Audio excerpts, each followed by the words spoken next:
If you're a fan of Gary Vee and D-Rock, this podcast is made for you in mind. You already know what the duo is all about, and they've inspired you to take the steps and chase your goals.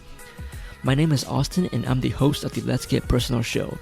This is a show for the hungry and self-driven individuals who understands that it's their responsibility to create the life they want to live. You might have a day job that helps you pay the bills, but you want something more. Something that may lead to bigger and better. Something that supports what you're passionate about, what you know a lot about, and revolve around a certain lifestyle. And whether or not influencing other people's decision is your full-time job, persuasion is one of the most important and relevant skills to have. I come from a background in sales, consulting, and customer service. And in all these roles, the question often circles back to, why should they choose you? And this show is going to deep dive into many of the factors that goes on in the mind of the people who may be considering working with you.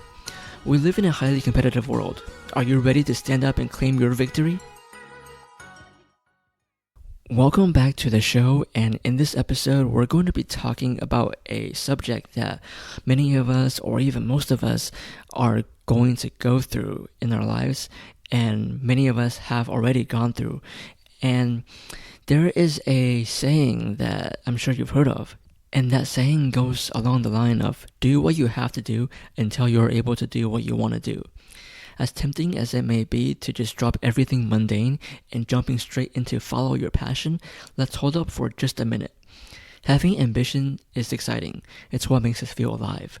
However, not all of us have the luxury to start making money immediately with our hobby. And chances are, if you're tuning into this show, you're in the same boat. You want to learn how to create opportunities using what you have. We live in quite an interesting and exciting era where technology is more and more integrated into our lives. Whoever knows how to use this tool is also able to build their future and security. Before we dive into all the good parts of this show, if you've been enjoying this show, please consider giving some constructive feedback either in the comment section or on my social media. I'm still quite new to this and would greatly appreciate any advice on how to improve. It takes less than 30 seconds and will be a huge motivator. Thank you in advance. And for this episode, we're going to be discussing the different ways to earn income in order to build our side business. I figured since this is something I've been through, I can shed some light on this topic. When you don't have a regular job, whether that's full-time or part-time, that guarantees you money for the month, you need to think on your feet. You become nervous and anxious about facing the uncertainty of your next paycheck. And that alone can add more stress to your already stressful life. So here's what I did that have helped me during those tough times. Doing odd jobs for neighbors. Since it's around the holiday season, there were a few neighbors of mine whom I was close to presented me with the opportunity to take care of their house, and that included picking up their mail, maintaining their lawn, and watering their plants. Very easy tasks. This serves as a reminder to be friendly with your neighbors and get to know them on a more personal level. You never know who needs help and how you can help them in their times of need. Accepting seasonal and temporary work from local businesses.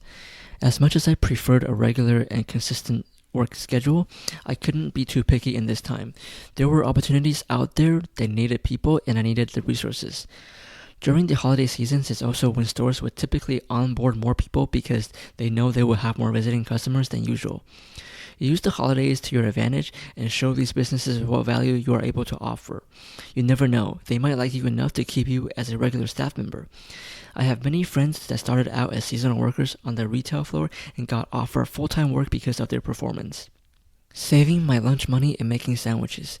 Even though it may be more convenient and tempting to just spend a few dollars here and there on coffee or a burger or even a smoothie, when you're low on funds, you should do whatever you can do to keep that change in your pocket, and this approach has saved me from facing multiple headaches.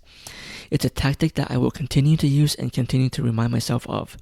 I'm not saying to not spend money on food when you're out and about, but there are more cost-efficient options. Sandwiches, for one, are an amazing choice for fast and convenient. It's also what's gotten me into being more aware of what I'm putting into my own body.